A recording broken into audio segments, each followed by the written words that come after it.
was first introduced to meditation when I was just 8 years old. Her name was Miss Janice, and she prayed every day for world peace. So this meditation is dedicated to her and the love she shared through her meditations. I'd like you to get comfortable in your seat and soften your gaze. And if you feel comfortable, go ahead and let your eyelids get heavy. Let's breathe in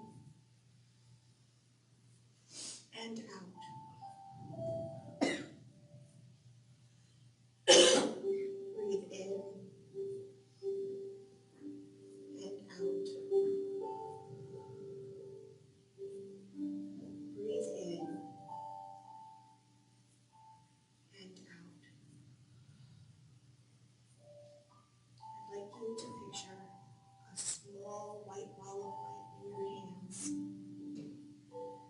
As you breathe, this ball will begin to grow.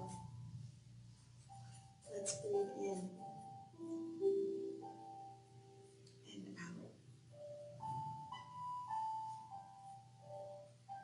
Let your little ball of light become the size of a beach ball. And let us pray.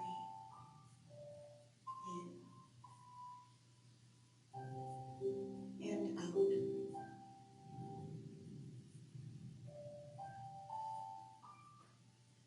Let this ball become the size of you as we breathe in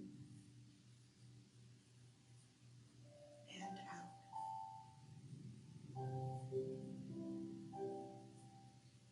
Now if you can, zoom out and let this ball become the size of Flint, the city where we are now, breathing in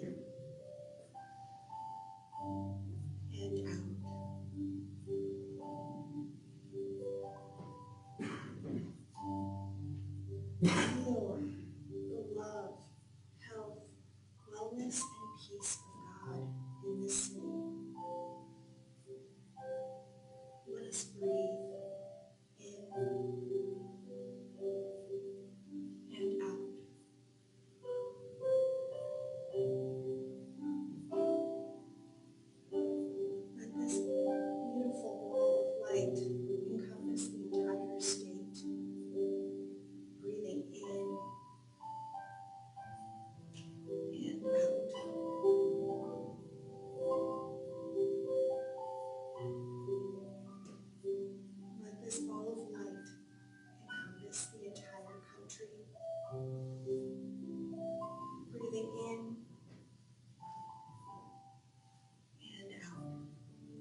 light in your hands.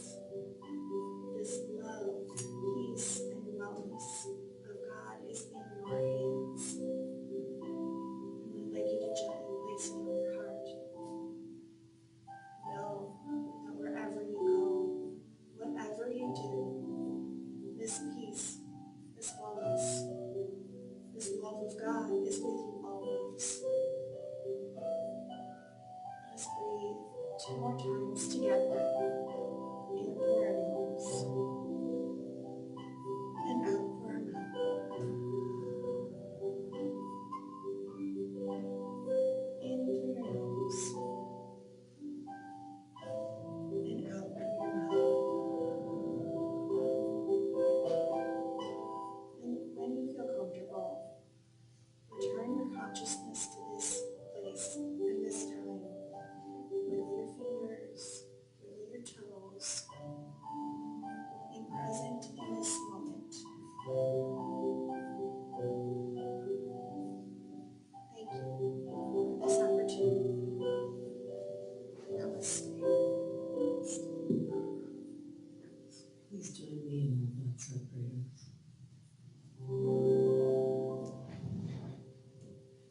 Our thoughts are prayers, and we are always praying. Our thoughts are prayers.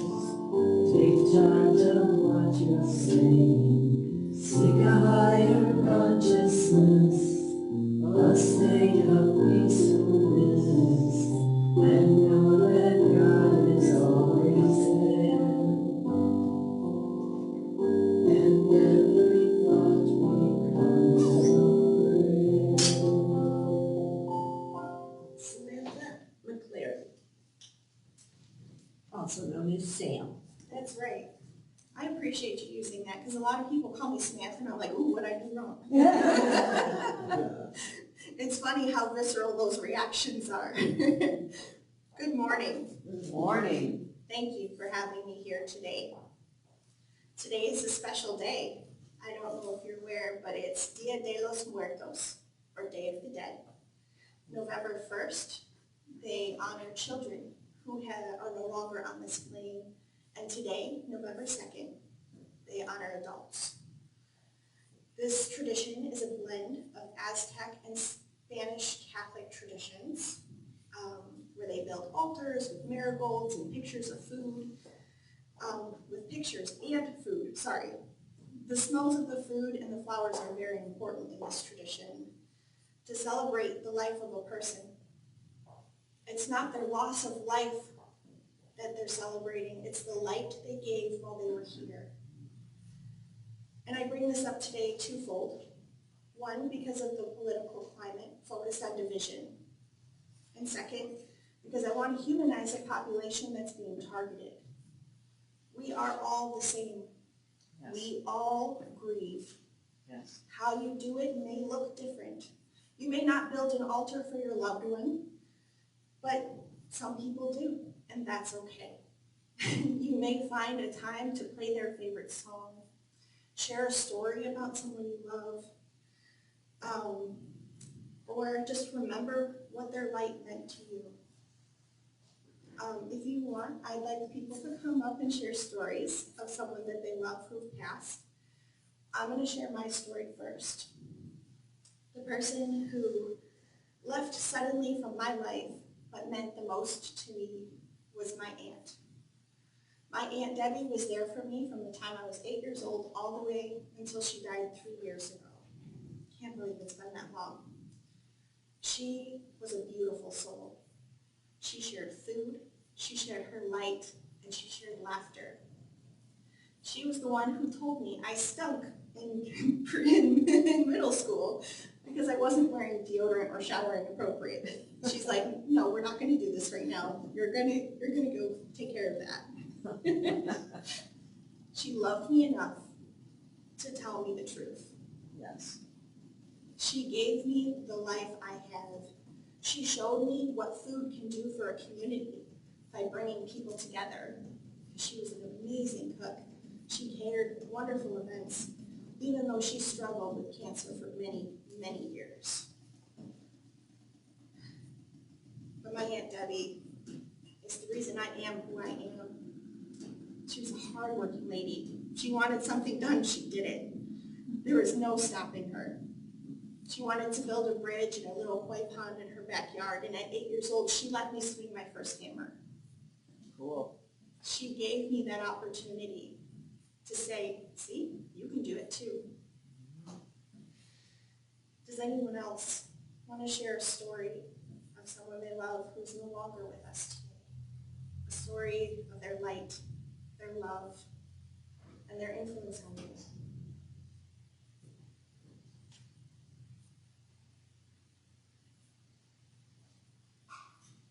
No, that's okay. You don't have to come up. And if you don't want to do it here, that's A-okay. If you can find some time this week to share a story, or just remember one of someone you love and the light and the love they've given to you, I think that will mean the world. The verse I chose today was from Matthew, chapter 13, verses 3 through 9. It says, "A farmer went out to sow his seed, and as he scattered the seed, some fell along the path, and the birds came and ate it up.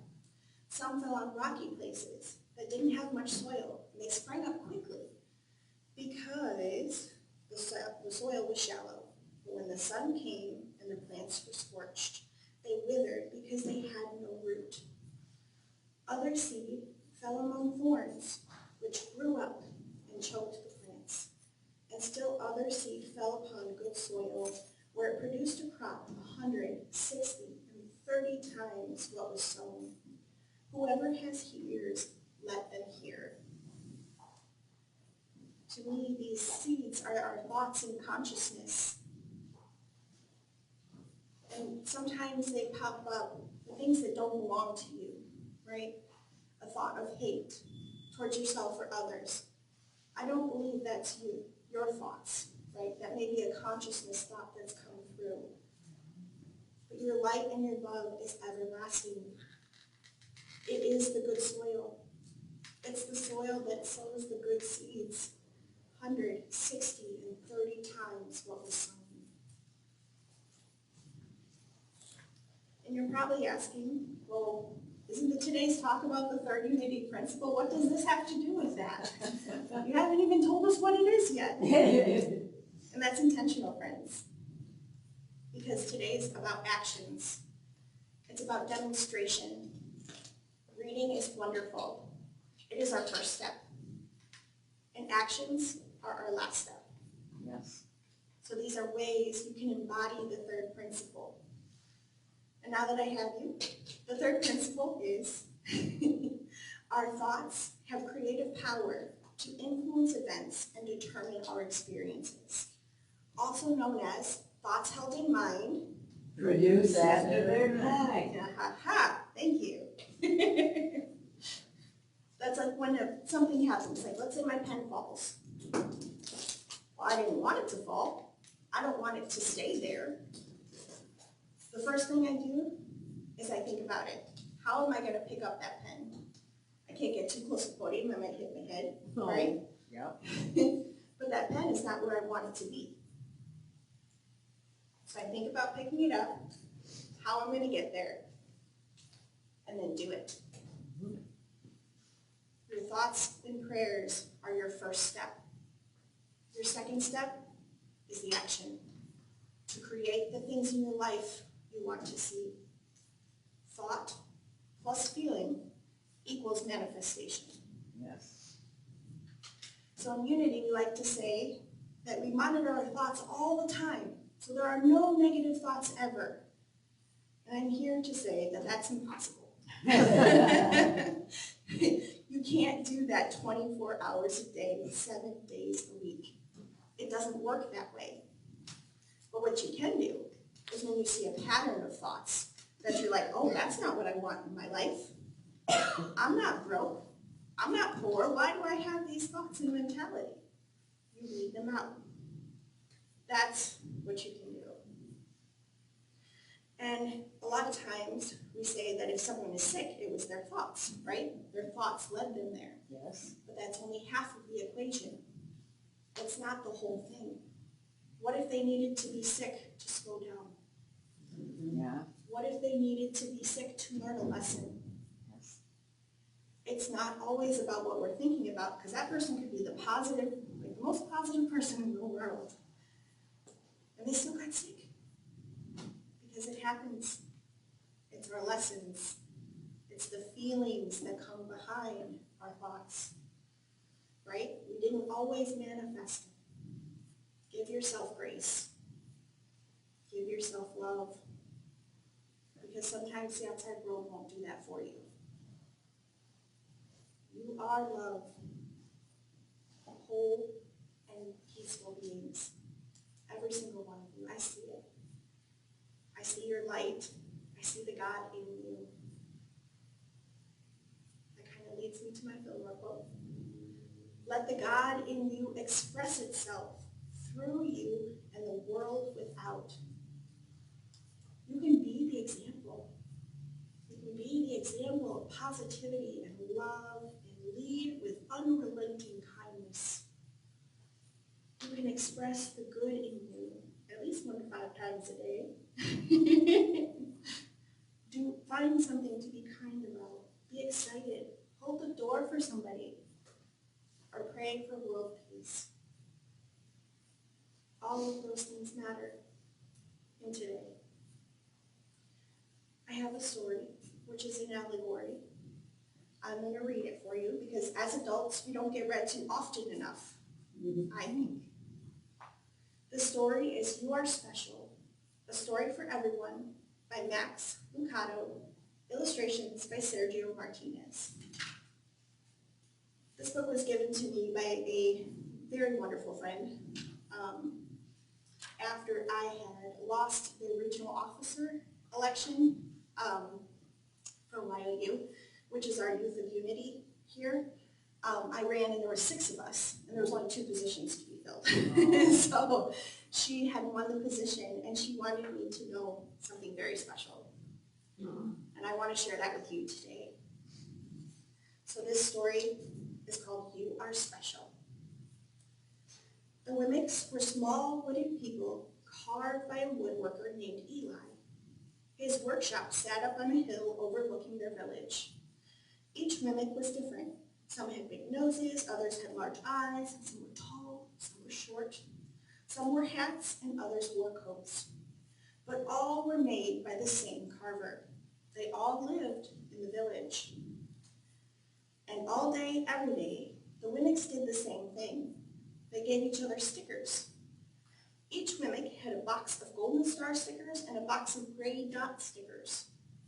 Up and down the street, all over the city, people spent their days sticking stars and dots on one another. The pretty ones, with smooth wood and fine paint, always got stars. But if the wood was rough or the paint was chipped, the Wemmicks gave dots.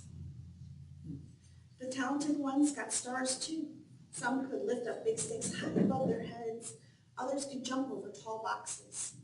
And still others knew big words or could sing pretty songs. Everyone gave them stars. Some Wemmicks had stars all over them. Every time they got a star, it made them feel good. It made them want to do something else to get another star. Others, though, could do little, and they had dots. Punchinello was one of these. He tried to jump high like the others, but he always fell. And when he fell, the others would gather around and give him dots. And sometimes when he fell, his wood got scratched, so the people would give him more dots. And then he would try to explain why he fell, and he would say something silly, and the Wemmicks would give him more dots. And after a while, he had so many dots that he didn't want to go outside. He was afraid he would do something dumb, such as forget his hat or step in the water, and then people would give him another dot. In fact, he had so many dots on him that some people would come up and give him a dot for no reason at all. He deserved lots of dots. The wooden people would agree with one another. He is not a good wooden person. After a while, Punchinello believed them. I'm not a good mimic, he would say. A few times he went outside, he hung around other mimics who had lots of dots, and he felt better around them. This chapter is about Lucia. One day, Punchinello met a mimic who was unlike any he'd ever met. She had no dots or stars. She was just wooden. Her name was Lucia. It wasn't that people didn't try to give her stickers. It's just that stickers didn't stick. And some of the mimics admired Lucia for not having dots, so they would run up to her and give her a star, but it would fall right off. Others would look down on her for having no stars, so they would give her a dot, but it wouldn't stay either. That's the way I want to be, thought Punchinello. I don't want any points marks. So he asked the stickerless mimic how she did it. It's easy, Lucia replied. Every day I go see Eli. Eli? Yes, Eli, the wood carver. I sit in the workshop with him. Why? Why don't you go find for yourself? Go up on the hill. He's there. And with that, the mimic who had no stickers turned and skipped away. But will he want to see me? Punchinello cried out. Lucia didn't hear. So Punchinello went home. He sat near the window and watched the wooden people as they scurried around, giving the others stars and dots. That's not right, he muttered to himself. He decided to go see Eli, the wood carver. Punchinello walked up the narrow path to the top of the hill and stepped onto the big shop. His wooden eyes widened at the size of everything. The stool was as tall as he was. He had to stretch on his tiptoes to see the top of the workbench. A hammer as long as his arm was there, and Punchinello swallowed hard. I'm not staying here. He turned to leave, and then he heard his name. Punchinello? The voice was deep and strong. Punchinello stopped. Punchinello, how good to see you. Come, let me have a look at you. Punchinello turned slowly to the large craftsman. You know my name? Said the little woman. Of course, I made you. Eli stooped down and picked him up and set him on the bench. The maker spoke thoughtfully as he looked at the gray dots. Looks like you've been given some bad marks. I didn't mean to, Eli. I really tried hard. You don't have to defend yourself to me, child. I don't care what the other mimics think. You don't? No, and you shouldn't either. Who are they to give you stars and dots? They're mimics, just like you. What they think doesn't matter, Punchinello. All that matters is what I think, and I think you're pretty special. Punchinello laughed. Me? Special? Why? I can't walk fast. I can't jump. My paint is peeling. Why do I matter to you?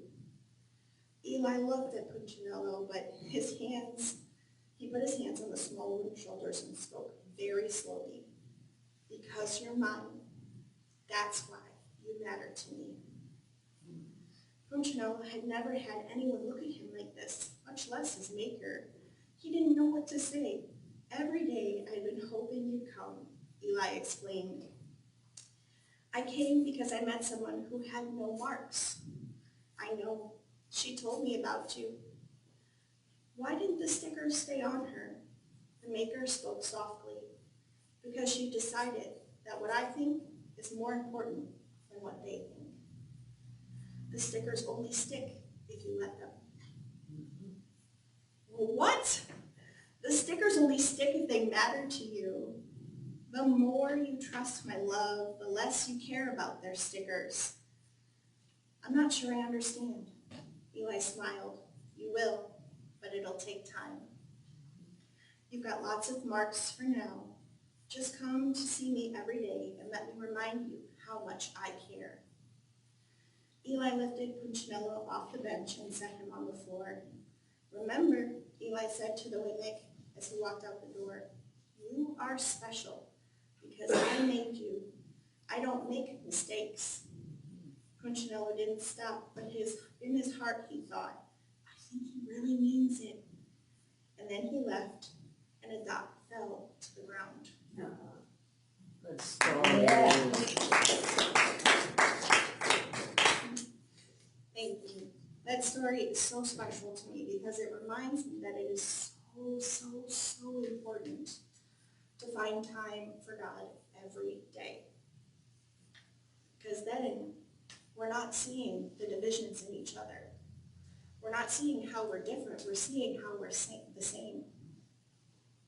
And we can love each other through this connection that we have in God. We may not agree, and that's okay. That's the beauty of life.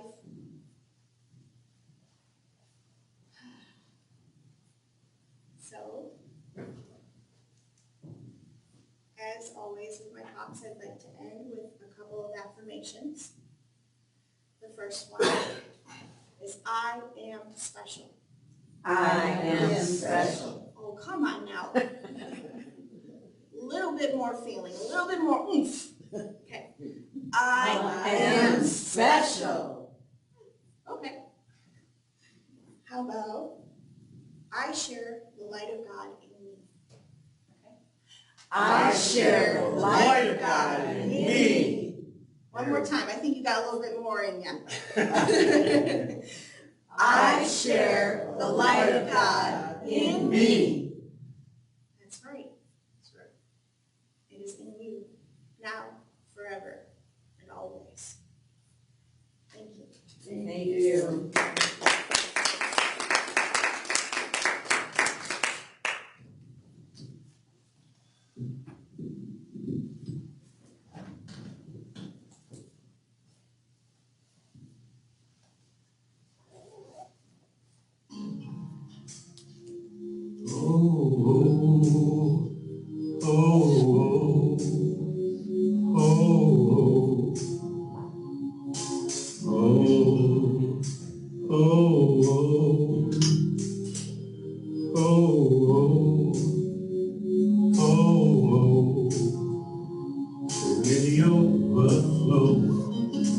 Covered by your love, with the Holy Ghost. You're more than enough, walking in your freedom now.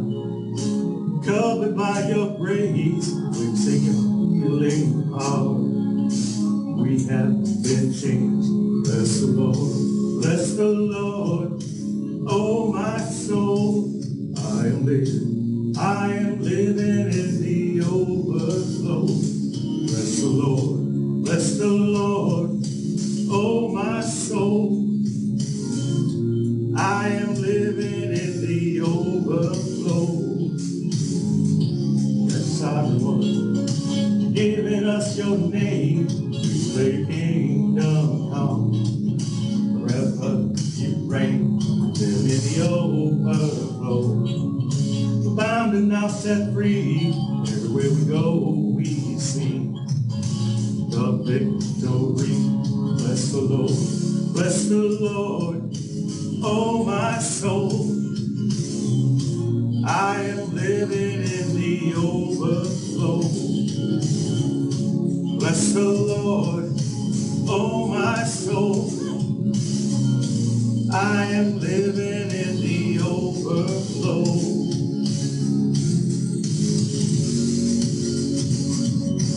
God, our spirit falls, and now we walk in miracles.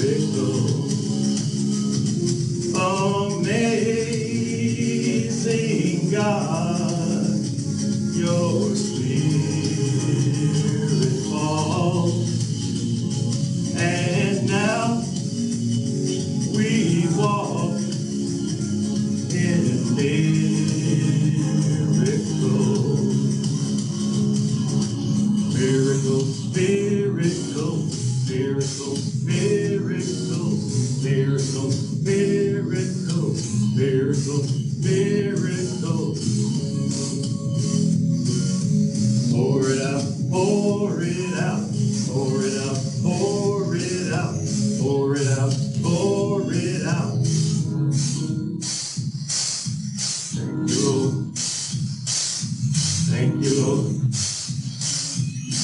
you, Lord. Thank you, Lord.